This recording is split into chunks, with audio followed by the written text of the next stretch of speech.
following is a presentation of the Belly Up Sports Media Network. 14:20 in the morning, 14 minutes and 20 seconds where the sports talk to get you through your daily commute.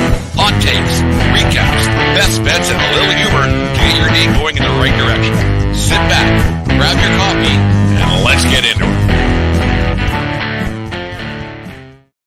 All right, 14:20 in the morning for this March the 13th, 2023. Today's show is brought to you by Manscaped and Manscaped.com. Use promo code 1420SCAPED at manscaped.com today and save yourself 20% and get free shipping at manscaped.com today for all your men's personal grooming needs. Thank you once again for making this a part of your morning, this and every morning, coming at you live on Facebook Live, YouTube, Twitter, wherever you get your fill of 14:20 in the morning, afternoon, and night, and everything else we got going on. Right now, we're in the dog days of spring training a little bit. Players are getting their reps in, pitchers are getting their reps in. So there's a few games that you got players coming in and out of the lineup starting to take shape a little bit. You got the World Baseball Classic going on, obviously. So a lot of the big players are away at the World Baseball Classic for their respective countries. We'll get into that in a second as well. But there's some things to be excited about. I'm a New York Yankees fan, as people who know me and who follow the show a little bit. The Yankees have some things to look forward to this season coming up. Yes, there's some injuries. We'll talk about that in half a second too. But there's some things to really be excited about this upcoming season that's starting right away. Opening day is 17 days away when the San Francisco Giants end up in the Bronx. So it's going to be interesting to see how this all shapes up in the weeks and months ahead with the New York Yankees. The one thing I'm really looking forward to is a full season with Luis Severino. He's in a contract here.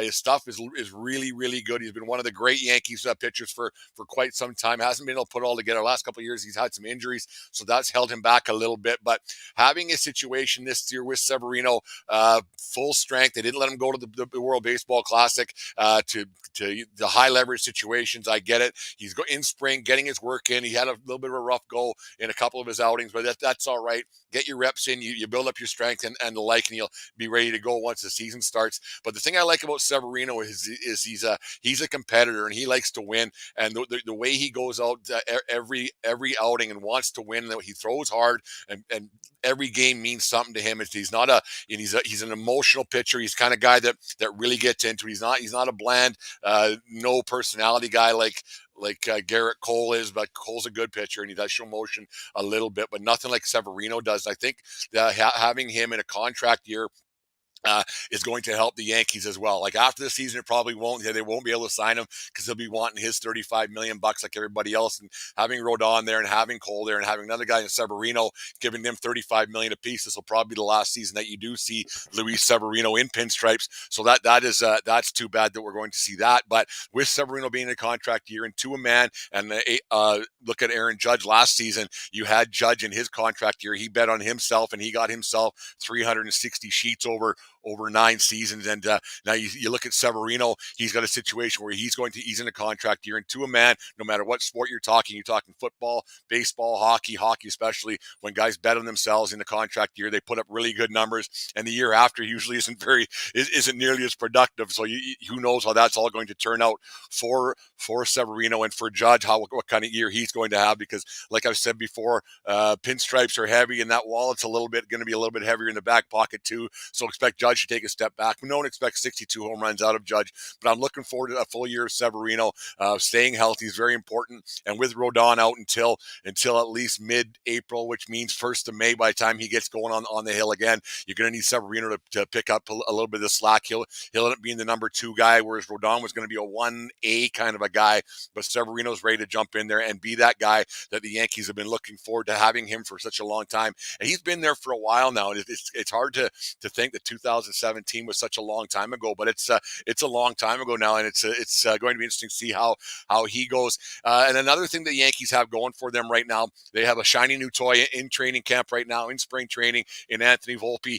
This kid is putting up numbers, man. He is hitting the ball really well, and he's got 2 or 3 home runs, 4 doubles. He's hitting about 325 in 9 games, and he plays one hell of a shortstop. He's the kind of guy that came in looking to make the team and not just be a guy to to fill a roster spot for spring training. I think the Yankees would be stupid, as our friend Jim at the Fan of the Van, he said, it was on Saturday, Jim was saying that having Volpe in the starting lineup is probably the best thing they could possibly do, and I couldn't agree with Jim anymore. Having a guy there, injecting a little bit of youthful exuberance per se into that lineup and getting the things going on that side of the field where they are going to struggle a little bit, but having Volpe there is going to overtake Peraza, which is too bad for Peraza. But having Volpe there, who's a lifelong Yankee fan, his grandfather is a Yankee fan, his dad was a Yankee fan, growing up in New Jersey. He was a first overall pick only 3 or 4 years ago, so he's right, or not first overall, first rounder. So having a guy there who's bleeds Yankee blue and he bleeds the pinstripes, having him in the lineup isn't going to be a bad thing for the New York Yankees, and injecting that youth in there, and a little bit of speed on the bases doesn't hurt either. And that's something that the Yankees haven't had for quite some time. Like Tyler Wade was the last guy who was a consistent base stealer, but having a guy like Bader in the lineup, of Bader, we'll talk about that in half a second. But having Volpe in the lineup, and with the rule changes, maybe have him hitting ahead of Judge. Judge will have a few more pitches to see a little bit, just with guys. Or hitting after Judge, sorry, and then having Judge, the pitcher, having to worry about a guy on base stealing a little bit because the new rules, and like we know, you can't throw over 3 times, and having a guy being able to dance around a little bit adds something that the Yankees have been missing for quite some time, and haven't had that as part of their vernacular, I guess, and having a part of their game plan, and having some speed where they can move guys around the bases and add that, and you get the pitchers having to worry about the new rules and the guys stealing a little bit more, plus the bigger bases, which will help the base stealing a little bit, but not a whole bunch. Having that happen on a nightly basis will only give Judge some more pitches to see. So that's something that you could it couldn't hurt at all. Will he hit that high in the lineup? I don't know, but having a guy, and he can play some shortstop, he's made some great plays. Yeah, I know it's spring training, and so it's going to get a little bit harder to hit some different pitchers once pitchers get back from the World Baseball Classic and the like, and everything that's happening there. But it's going to be interesting to see what if the Yankees do keep Volpe around, because they've been known to they use the rules to their advantage, and have guys not come up because service time and everything else. And they want guys to not be in the lineup for reason A and reason B. So it's going to be interesting to see if the Yankees do keep Volpe around. I really think that they should. Shining new toy never hurts, and having Bader out, I know Bader plays center field, but having that speed in the lineup, Bader, and then the oblique thing scares me. Like once you start screwing with muscles and tweaks and tears, and it's just a twist that happens. And Bader's an athletic guy who steals bases, plays the game the right way, plays hard out there in center field, and you have a guy who tweaks his back a little bit. That's not a good thing, and they're hard to fix, and you don't know how long Bader could be out. It's just it might be a minor thing, but it usually ends up being a major thing where you go, well, what's wrong? What's wrong? What's wrong? If anybody's ever tweaked their back, you tweak your back, your side, you could be out for quite some time. So it's going to be interesting to see when Bader comes back, and with Rodon out, that's injuries, man. It's a scary thing in baseball. And with the Yankees start that they had last season, that's the only reason why they actually made the playoffs last year, was because of the great start they had. Because you don't want to get into a situation where you're scrambling for wins in September. So having the best possible lineup you can possibly have in this early in the spring is very, very important. And it's a thing where you got to get those wins in April, because like I always say, you can't win the World Series in April, but you can sure lose it, right? So having these guys healthy and ready to go, and that's why I think it's very important to have a guy like Volpe in the lineup, where he's a young guy, he's serviceable, he's ready to go, not banged up, because you never know what you're going to get out of Donaldson. You never know, like we talked about the other night on the tour, having Donaldson in the lineup is not an ideal situation, and DJ's not getting any younger either. So having guys in the lineup who can play in, day out, who aren't banged up from long careers, because it's a grind and it's tough. But having Volpe there, I think, would be a very good thing. And having Oswald Peralta as well, having him there, the younger guys, maybe give them a shot. It happened in 1996 with some guy named Jeter. It always comes back to old Jeter, right? So having him in the lineup, injected some youth into that lineup back then, and look what happened with that. I'm not saying that these guys are going to be the next core forward or anything coming out of the Yankees system, but that's how it worked X amount of years ago. They ended up winning a couple 5 World Series with that group. So it'd be nice to see the Yankees giving themselves a shot. Are they as good as the Astros yet? I don't know. Well, it's too early to see, but they're giving themselves a chance by having these guys and having a youthful thing. And like I said, Severino has to step up a little bit and be the guy. And Herman, who Domingo Herman, we talked about the other night, that he does have the situation. Hopefully that's all behind him. So he's got to step up, and he's had a really good spring actually. So having him in the lineup, going hard and pitching night in, night out is very important as well. So it's going to be interesting to see how the Yankees go into spring training. And a lot of these things, a lot of these players who are having good springs, they're playing for roster spot 28 to 40, right?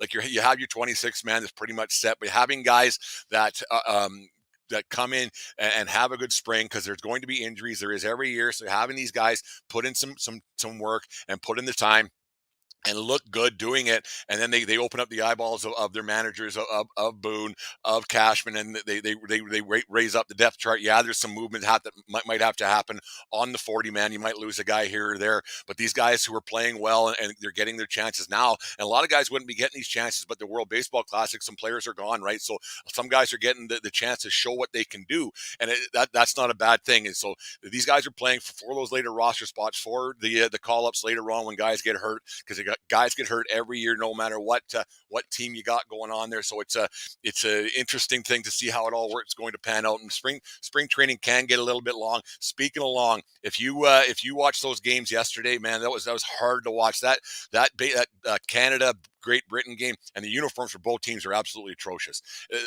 It's little league stuff. But anyways, that game was unwatchable. That was so bad. It was unwatchable, slow moving. And then the U.S. Mexico game last night, we went to a movie, and we went for a drink after the movie last night. And it was only in the second inning at 9 o'clock or whatever it was. Like, holy cow!